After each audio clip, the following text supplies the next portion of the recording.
yang selalu menopang. Ku mau selalu bersyukur, selalu bersyukur. Kau Bapakku yang setia.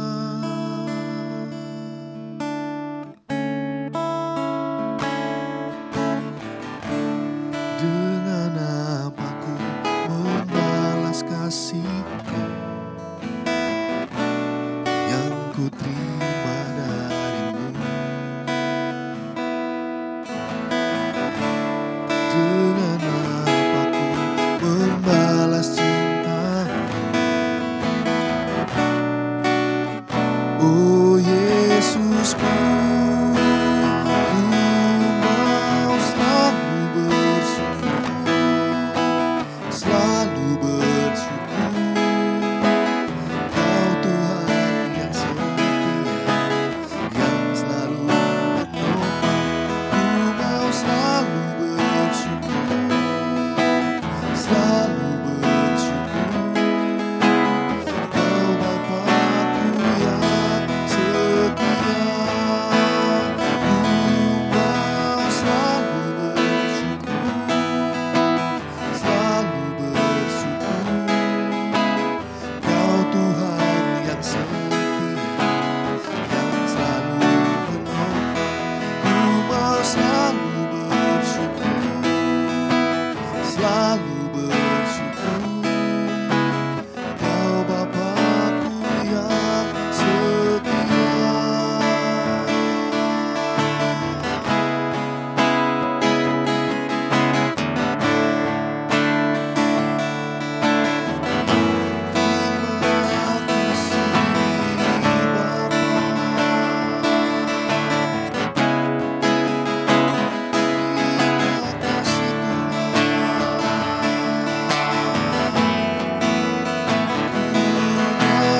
Kau Bapakku yang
setia. Selalu bersyukur, selalu bersyukur.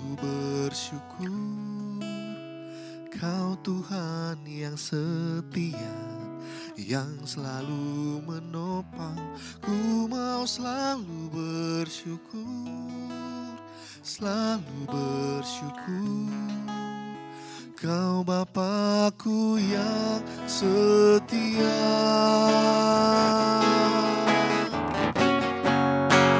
Ku mau selalu bersyukur, selalu bersyukur. Kau Tuhan yang setia, yang selalu menopang. Ku mau selalu bersyukur, selalu bersyukur. Kau Bapakku yang setia. Kau Bapakku yang setia.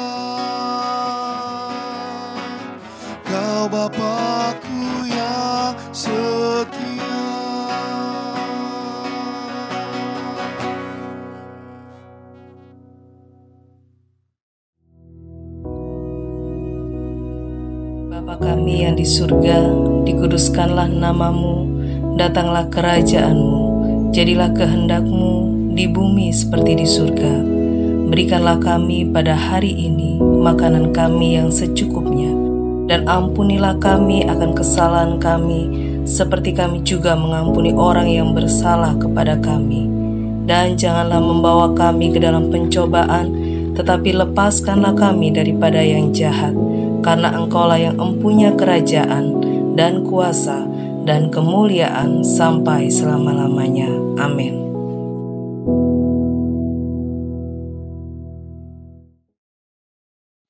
Shalom, selamat pagi. Selamat berjumpa kembali di GAB TV Early Morning Devotion. Dan pagi hari ini hari Selasa, mungkin hari perdana saudara kembali bekerja setelah kemarin dinyatakan hari libur atau tanggal merah, mengingat adanya tahun baru Imlek atau Xinjia.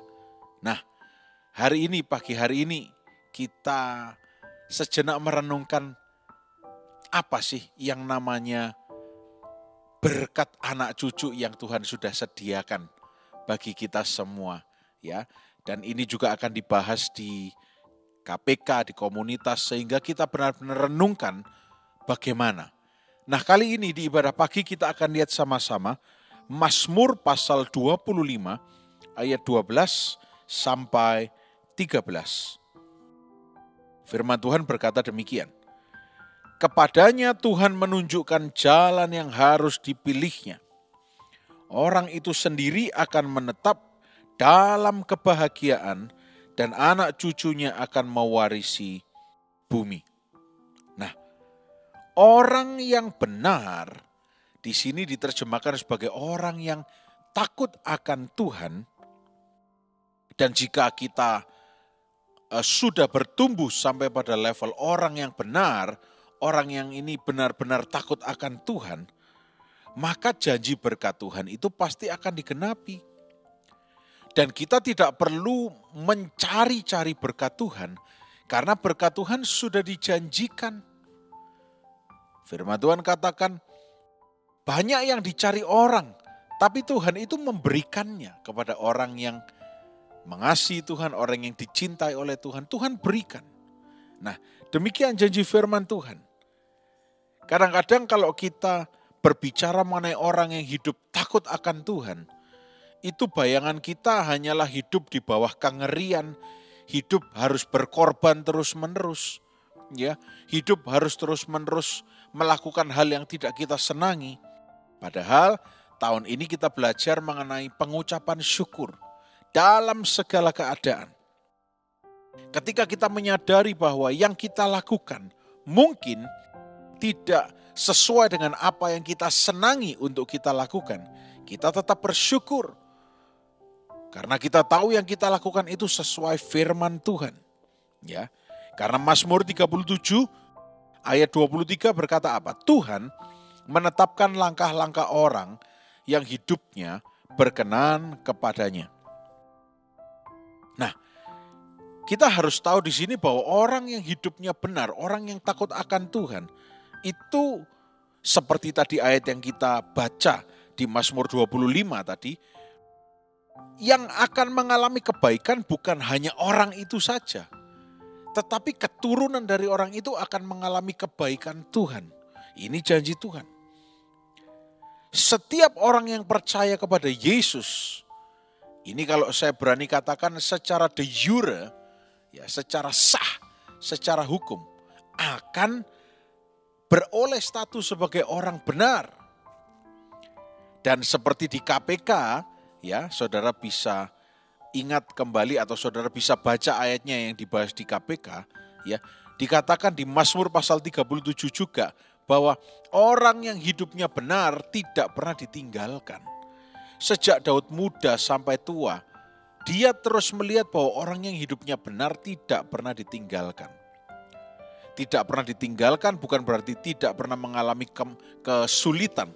Mengalami kesulitan tetapi tidak ditinggalkan. Ya, sebab dunia ini penuh kesulitan, penuh sakit penyakit, tapi Tuhan tidak meninggalkan. Nah, Bukankah ini yang dicari bangsa-bangsa? Sehingga mereka berusaha banyak melakukan banyak hal. Kita tahu bahwa berkat anak cucu, apalagi kalau lagi Imlek atau kalau nanti saudara Lebaran, ini yang dicari orang. Bisa membanggakan anaknya, bisa membanggakan cucunya. Oh, anak saya sekarang sudah jadi dokter, wah bangga. Oh, anak saya sekarang sudah jadi hamba Tuhan, nah ini jarang yang bangga, sedikit yang jadi hamba Tuhan. Oh, anak saya sekarang sudah bekerja di kementerian, wah, di perusahaan pemerintah. Oh, cucu saya sekarang sudah bisa ini. Itu pasti menjadi layaknya sebuah etalase trofi, hal yang dibanggakan. Dan ternyata firman Tuhan juga mengkonfirmasi ini. Tidak ada yang lebih berharga dibandingkan keturunan, anak cucu. Dan firman Tuhan juga memberikan sebuah afirmasi bahwa orang yang hidupnya takut akan Tuhan tidak akan ditinggalkan. Ya, jadi masih dalam suasana mungkin 1 hari, 2 hari setelah Imlek, mungkin masih ada lagu-lagu yang bernuansa Imlek. Ketika saudara pergi ke tempat perbelanjaan, saudara tetap ingat bahwa berkat anak cucu itu bukan cuma sekedar uang, ya, tapi sehat, hidup benar, damai sejahtera. Itu yang Tuhan rencanakan. Ya, saudara yang dikasih oleh Tuhan Yesus, biar pagi hari ini kita melakukan kehendak Tuhan. Kita hidup benar, sehingga walaupun mungkin saudara belum menikah, tapi nanti anak cucunya Tuhan berkati, jagai, dan Tuhan lindungi. Ini janji Tuhan. Ya, saya kira pagi hari ini sebuah informasi yang sangat singkat. Tidak akan saya perpanjang sebab mungkin ini hari pertama mulai bekerja kembali, perlu banyak waktu untuk persiapan. Tapi yang jelas pegang dengan baik firman Tuhan. Ya, seperti yang tadi kita baca. Orang itu sendiri akan menetap dalam kebahagiaan. Mazmur 25 ayat 13. Dan anak cucunya akan mewarisi bumi. The descendants will inherit the earth. Mewarisi bumi artinya menguasai. Nah, ini yang Tuhan mau. Saya berdoa supaya saudara semua mengalami keberkatan dari Tuhan, mengalami kasih Tuhan, walaupun belum, tetap mengucap syukur, karena janji Tuhan adalah ya dan amin. Selamat pagi, selamat beraktivitas. Tuhan Yesus memberkati. Mari kita berdoa. Tuhan Yesus, terima kasih untuk hari yang baru. Kami percaya berkat-Mu ada atas anak cucu kami, atas seluruh keluarga kami. Kami sehat, diberkati, dibungkus dengan darah Yesus. Kami akan melihat kebaikan Tuhan terjadi. Kami mau terus hidup benar sambil mengucap syukur di hadapan Tuhan. Terima kasih, kami terima penyertaan-Mu, perlindungan-Mu sepanjang hari ini. Haleluya. Amin. Selamat pagi, Tuhan Yesus memberkati.